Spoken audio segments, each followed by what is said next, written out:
আসসালামু আলাইকুম ভিউয়ার। আজ 17/4/2024 আপনারা দেখছেন আন্তর্জাতিক প্যাসেঞ্জার টার্মিনাল শার্শা যশোর। তো ভিউয়ার, অবস্থা এরম দেখার কারণ হচ্ছে লাইন আজকে অনেক বড় ছিল এবং অনেক ভিড় ছিল। তো হঠাৎ করে বৃষ্টি আসার কারণে সকল মানুষ কিন্তু ল্যান্ডপোর্টের যে নিচের ছাউনি সেখানে এসে জড়ো হয়ে গেছে। কারণ হঠাৎ করে বৃষ্টি শুরু হয়ে গেছে, সকাল থেকেই খুব সুন্দর পরিবেশ ছিল আর মানুষ সুন্দরভাবে লাইনে দাঁড়াইছিল। তো হঠাৎ করেই বৃষ্টি আসার কারণে আমরা যেখানে লক্ষ্য করি, যেখানে লাইনটা এখানে, তো সেক্ষেত্রে এখানে লাইনে দাঁড়ানো হয়নি আর লাইন ভেঙে গিয়ে সবাই এক জায়গায় জড়ো হয়ে গেছে। আর যেহেতু এখনো 6:30 বাজে নাই, সেক্ষেত্রে এখনও অপেক্ষা আর অপেক্ষা। অর্থাৎ 6:30 বাজলেই সরাসরি ঢাকা কলিকাতার বাসের যাত্রী ঢোকা শুরু হয়ে যাবে। তার পরপরই এই সকল মানুষ কিন্তু এর সাথে ঢুকতে পারবে। অর্থাৎ 6:30 সাথে সাথে কিন্তু সরাসরি ঢাকা কলিকাতা ঢোকার পরপরই এটা ঢুকে যাবে। তো আজকের আপডেটটা হচ্ছেই অনেকের অনেক প্রশ্ন ছিল এবং অনেক দিন ধরে আপনাদের মধ্যে ভিডিও দিতে পারিনি, তার জন্য অবশ্যই অনেক দুঃখিত। তো আজকে কিন্তু বিডিটি এক্সচেঞ্জ রেট কিন্তু 73 টাকা প্লাস হতে পারে, আবার কমে যেতেও পারে।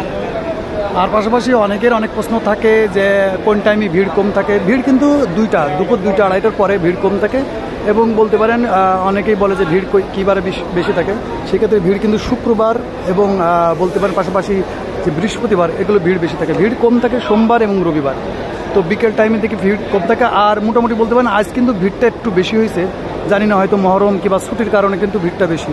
তাছাড়া কিন্তু বিগত বলতে পারেন 1-2 সপ্তাহ কিন্তু বেনাপোল বর্ডার একেবারে ফাঁকা ছিল বললেই চলে, অর্থাৎ ভিড় ছিল না। এবং আমি তারপরে আপনাদের চেষ্টা করেছি প্রতিনিয়ত যে আপগ্রেডগুলো সেগুলো আপনাদের মধ্যে শেয়ার করার জন্য। তারপরে বলবো যে এখন আপাতত আজকের হঠাৎ করে না জানার মতন হঠাৎ করে আজকের কিন্তু একটু ভিড় দেখলাম। তাছাড়া ভিড় ছিল না বললেই চলে। তো হয়তো মহরম কিংবা কোনো সরকারি ছুটির কারণে হয়তো ভিড়টা হয়েছে। তো এত বৃষ্টির কারণে কিন্তু এক জায়গায় হয়ে যাওয়ার কারণে ভিড়টা এরকম দেখা যাচ্ছে। এবং সাধারণভাবে যদি লাইনে দাঁড়ায় এই মুহূর্তে কিন্তু এখন বেনাপোল বর্ডার বলতে পারেন ঠান্ডায় আছে, কি বলতেন ভিড় নাই বললেই চলে। তো এই টাইমে যদি আপনি আসেন, সেটা আমি বলবো যে শুধুমাত্র সকাল বাদে যে কোনো টাইম আসলে কিন্তু বেনাপোল বর্ডার কিন্তু এখন ফাঁকা থাকে এবং আছে। তো আমাদের কাছে প্রতিনিয়ত একটা প্রশ্ন সব থেকে বেশি করা হয় যে আজকের রেট কত। তো আজ রেট কত এই জিনিসটা আমরা কিন্তু আমাদের ফেসবুক পেজের স্টোরিতে এবং আমাদের হোয়াটসঅ্যাপের স্টোরিতে এবং আমাদের ইউটিউব চ্যানেলের কমিউনিটিতে কিন্তু প্রতিদিনই আপডেট করে থাকি। প্রতিদিনের যে রেটটা এটা আপ ডাউন হতে পারে, কিন্তু আমরা প্রতিনিয়তই কিন্তু আমাদের ফেসবুক স্টোরিতে কিংবা হোয়াটসঅ্যাপের স্টোরিতে আমরা দিয়ে থাকি। তো পাশাপাশি আমরা বেনাপোল বর্ডারের যে কোনো আপডেট পেতে আমাদের ফেসবুক পেজটা ফলো দিয়ে রাখতে পারেন, ইউটিউব চ্যানেলটা সাবস্ক্রাইব করে রাখতে পারেন। পাশাপাশি আমরা টিকটকেও কিন্তু আমরা আছি, সেখানেও আপনারা আমাদের ফলো দিয়ে রাখতে পারেন প্রতিনিয়ত বেনাপোল বর্ডারের আপডেট পাওয়ার জন্য। তো এই মুহূর্তে যদি বলেন, এখনও যেহেতু ঢাকা কলকাতার বাসের যাত্রী কিন্তু নামে না, সব বসে আছে ভিতরে। যেহেতু 6:30 বাজে না, 6:30 বাজলেই কিন্তু এনারা নামবে। নামার পরে কিন্তু বলতে পারেন যে বিগত 2-3 সপ্তাহ পরে আজ একটু ভিড় দেখা গেছে। অর্থাৎ 10-15 দিন কিন্তু বেনাপোল বর্ডারে সকাল টাইমে যাত্রী দেখা যেত না কিংবা নাই বলে চলে। তো জানি না হয়তো মহরমের কারণে কিংবা কোনো সরকারি ছুটির কারণে কিন্তু আজকে একটু ভিড় দেখা যাচ্ছে। তাছাড়া যদি ভিড় ছাড়া পার হতে চান, সেক্ষেত্রে বলবো দুপুর 2টা-2:30টার পরে আসলে কিন্তু বেনাপোল বর্ডার ফাঁকাই থাকে, সেই টাইমে ভিড় থাকে না। কারণ মর্নিংয়ের অধিকাংশ বাস কিন্তু সব রাত্রে চলে আসে, যার কারণে সকাল টাইমটাই শুধু ভিড় পাওয়া যায়। তাছাড়া কিন্তু দুপুর যদি 2টা-2:30 বলেন, সে দুপুর 2:30-2টার পরে কিন্তু ইন্ডিয়াতে যাওয়ার চাপটা থাকে না। ইন্ডিয়া থেকে আসার চাপটা কিন্তু সারাদিনই থাকে, কিন্তু দুপুর টাইমটা একটু কমই থাকে আর কি। তো আপনাদের যে বিশেষ কিছু জানার থেকে অনেক সময় আপনারা কমেন্ট করেন, কিন্তু কমেন্ট বক্সের অনেক কমেন্ট আছে যেগুলো আমরা প্রপারলি রিপ্লাই দেওয়া সম্ভব হয় না। এই জন্য চাইলে আমাদের যে ওয়েবসাইট দেওয়া হয়েছে নতুন করে, সেখানেও কিন্তু আমরা বেশ কিছু ইনফরমেশন আপলোড করে থাকি। এবং প্রতিনিয়ত আমাদের হোয়াটসঅ্যাপের স্টোরি এবং ফেসবুকের স্টোরিগুলো চেক করবেন। ইনশাআল্লাহ আমরা বেনাপোল বর্ডারের ইম্পর্টেন্ট কিছু আপডেট থাকলে সেগুলো কিন্তু প্রতিনিয়তই আপডেট করে থাকি। তো প্রায় সময় হয়ে গেছে, আর এখনই হয়তো সরাসরি যে ঢাকা কলকাতার বাসের যে যাত্রী সেগুলো নামানো হবে এবং তাদেরকে লাইনে দাঁড় করানো হবে। অর্থাৎ তাদের স্পেশাল লাইন হয়েই আলাদা ঢুকবে আর কি। তো আজকে ঢাকা কলকাতার বাস মোটামুটি ভিড়ের হিসেবে আমি যাদের বুঝলাম 5টা দেখা যাচ্ছে। অর্থাৎ এনআর শ্যামলী, রয়্যাল কোচ এবং গ্রিন লাইন।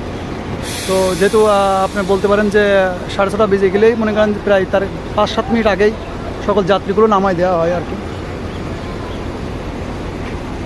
তো যাই হোক, এখনই নামানো হবে। আর যেহেতু 6:30 বেজে গেছে, এখনই সব কিছু চালু হবে আর কি। তো এখনই ঢাকা কলকাতা যাত্রীগুলো নামানো শুরু হয়ে গেছে, মেবি সব নিয়ে আসছে রাস্তা থেকে সবাইকে আলাদা করে।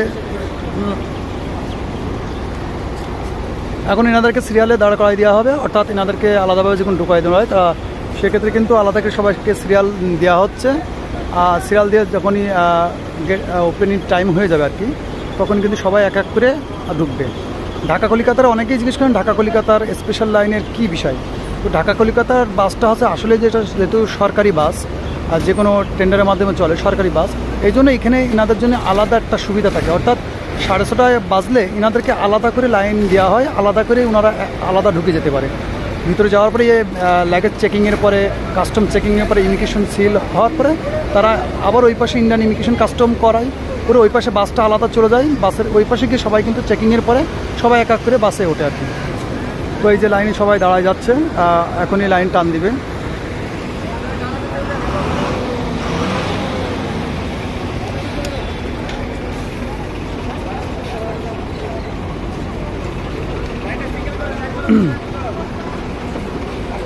তো এই আছে ঢাকা কলিকাতার।